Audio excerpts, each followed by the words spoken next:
Before you try another diet, fix this first. If you're struggling with bloating, constant fatigue, hormonal issues like PCOS, or stubborn weight, your gut could be the reason why nothing is working.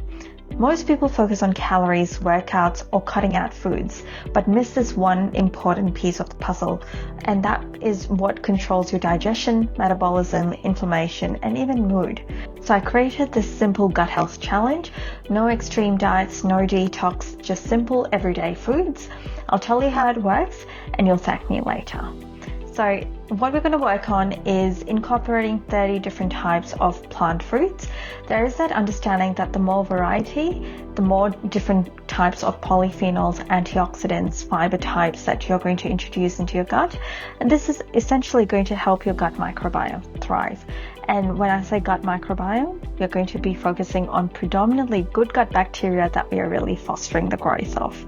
So, for example, we'll look at what a day's intake would be like. So if you're thinking of 30 different plant foods, I know at first it could seem like quite a lot, but the whole purpose of this video is to make it look achievable for you. So I've got a sample meal plan. So starting off at breakfast, what we could do is have some oats, add some buckwheat. So that's 2 plant foods there.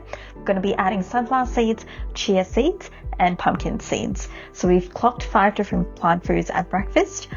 For morning tea or a snack, we would be having a handful of nuts. So this could be a mixture of nuts like cashews, almonds, pistachios. So that's 3 there. So we're at 8 plant foods now.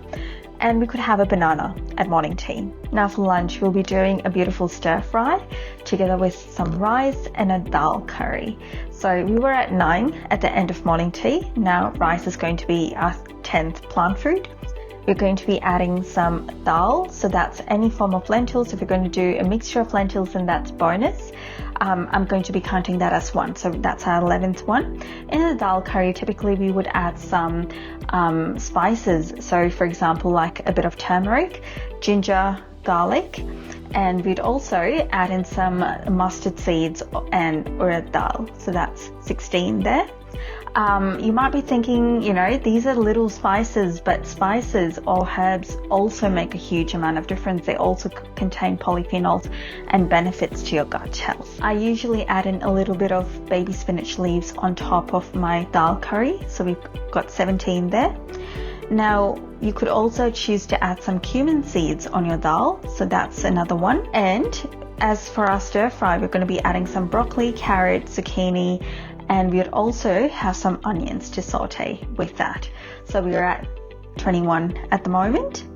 Now for afternoon tea, you could have some crackers and avocado. So I'm going to count the avo. I'm not counting the crackers because sometimes, depending on what type of crackers you get, could be very refined. Now for dinner, we've got pasta, we've got mushrooms, we've got red capsicum. We're adding some olives to it, some tomato and basil leaves, and some cannellini beans on top. And you could also choose to sprinkle some pepper over that.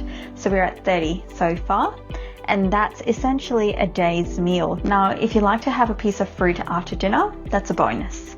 So that's 30 different types of plant foods that I typically would be able to incorporate from breakfast through to dinner. Let me know down in the comments below if you want me to cater this to a specific cuisine and what your thoughts are. Until next time, bye for now.